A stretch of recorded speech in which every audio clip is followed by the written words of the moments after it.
अस्सलाम वालेकुम जी dear students.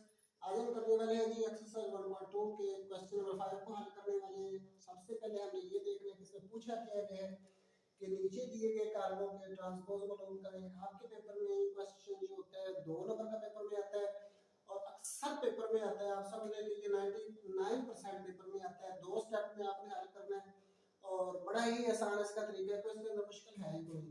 तो देख लीजिए 2 स्टेप कौन कौन से बनते हैं। आपने निकालना है ट्रांसपोज। पहले दोबारा देख लें कि ट्रांसपोज होता क्या है। हल करने का पहले तरीका देख लेते हैं, इसके बाद दोबारा आपको मैं डेफिनेशन पढ़ाता हूँ। 0 है, 1 है, 2 है। उसी तरह आपने कालम को लिखना है। इसको कुछ भी नहीं करना है, इसके ऊपर छोटा सा टी लगा देना। इस कालम के ऊपर छोटा सा टी लगा देना।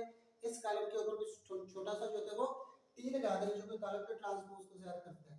हल करने का तरीका ये है कि कालम का ट्रांसपोज जो होता है, किसी भी दिए गए कालम में कतारों को कालमों में तब्दील कर दिया जाता है या कालमों को कतारों में तब्दील कर दिया जाता है।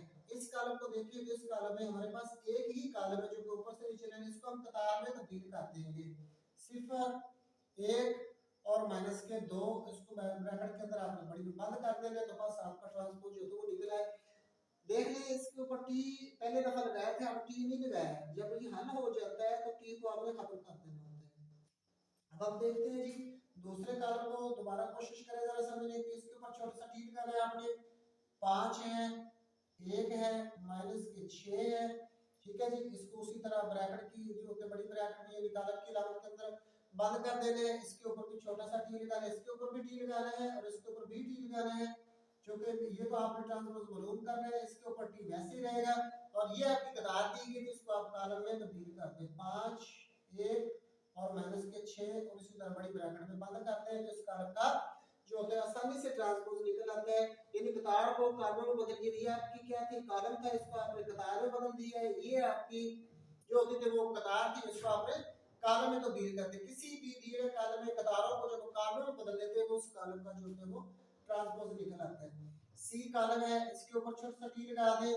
इसी तरह 1, 2, 2 माइनस का 1, 3 और 0। उसी तरह ही हम लिख रहे हैं जैसे पहले लिखा हुआ है, सिर्फ फर्क इतना है कि इसके ऊपर हम छोटा सा टी लगाना है। सी के ऊपर भी छोटा सा टी लगाना है और जो आपके पास ये कॉलम दिए गए इसके ऊपर भी छोटा सा टी लगाना है। इसके ऊपर सी छोटा सा टी उस तरह आपका आ जाएगा। आप इसमें देखिए तो कतारें ये आपकी जो होती है कॉलम है, कॉलम की कतारें आपने बनानी है। 1 2 3, इसको इस तरह हम लिख देंगे 1 2 3। कतार को कॉलम में बदल दिया। अब इसी तरह ये भी आपका कॉलम था, इसको कतार में लिख दें। ये आपका है 2 माइनस का 1 और 0। इसके ऊपर टी जो होगा वो हम खत्म कर देंगे। यानी ये हमारे पास क्या थी, कॉलम था, इसको हमने रो में तो कतार में तब्दील कर दिया। इस तरह दूसरा कॉलम था, हम इसको दूसरी रो में तब्दील कर दिया। इस तरह डी को देखें, डी लिखेंगे, इसके ऊपर छोटा सा टी लगाना है। उसी तरह दोबारा लिखेंगे 2 3 0 और 5। इसके बाद अलामत के ऊपर करके आपने छोटा सा टी लगा देना है। इसको हम कुछ नहीं कहेंगे, डी के ऊपर टी रहेगा। छोटा सा करके आपने कोशिश करनी लगाने की। अब इसके पास जो होते हैं कतारों को कॉलमों में यह एक ही बात होती है, ये आप समझ रहे, ये कतार है, इसको ऐसे करके लिख दी। ठीक है जी, यानी ये आपकी कतार इस तरह थी, इसको कॉलम की शक्ल में लिख दिया तो फिर भी आपकी वही बात बन 2 3 आ जाएगा इस तरह, और ये आपका आ जाएगा ऐसे लिखा था, ऊपर से नीचे लिख दिया, यानी इसको लिख दिया कॉलम की शक्ल में। अब चेक कर ले, ये आपका उसी तरह ही बनता है। 2 0 ये आपका कॉलम था, आपकी कतार बन गई और 3 5 ये आपका कॉलम था, इसकी कतार बन गई। यानी कतारों को कॉलमों में तब्दील कर दीजिए तो उस कॉलम का जो होता है वो ट्रांसपोज हासिल हो जाता है। अब हम ई को देखते हैं, इस तरह इसको भी उसी तरह हल करेंगे। इसके ऊपर छोटा सा टी लगा देंगे। 2 है, 3 है, माइनस के 4 है और 5 है। इसके ऊपर हमने छोटा सा टी लगा लें, इस तरह भी और इस तरह भी। इस ई के ऊपर टी जो होता है वैसे ही रहेगा, लेकिन दूसरा टी जो होता है वो हम हटा देंगे। कतार को कॉलम में ऐसे जो कॉलम लिखा है उसको हम ऐसे करके लिख देंगे 2 और ये आपके 2 आ गए और माइनस के 4 आ गए। इस तरह 3 5 ऊपर से नीचे जाएगा, इसको हम लेफ्ट टू राइट लिख देंगे 3 और 5। अब हम आते हैं एफ कॉलम की तरफ। इसको भी हल करने का तरीका वही है, इस एफ के ऊपर छोटा सा टी लगा दें। 1 है, 2 है, 3 है और 4 जो आपके लिखा हुआ है। इसके ऊपर आपने छोटा सा टी लगाना है, एफ के ऊपर टी को अपने वैसे रहने देना है। इस तरह इसकी जो होते कॉलम को कतार में तब्दील कर दी। एक है ये आपके 3 हो जाएगा, ऊपर से नीचे 2 4 लिखे हो तो आप 2 4 को ये होते लेफ्ट राइट शक्ल में लिख दी, तो उस कॉलम का आसानी से जो होता है ट्रांसपोज हासिल हो जाता है। तो एक 2 नंबर का बच्चा आपके पेपर में आता है तो मेहरबानी करें 2 ही स्टेप में हल करने की कोशिश करनी है।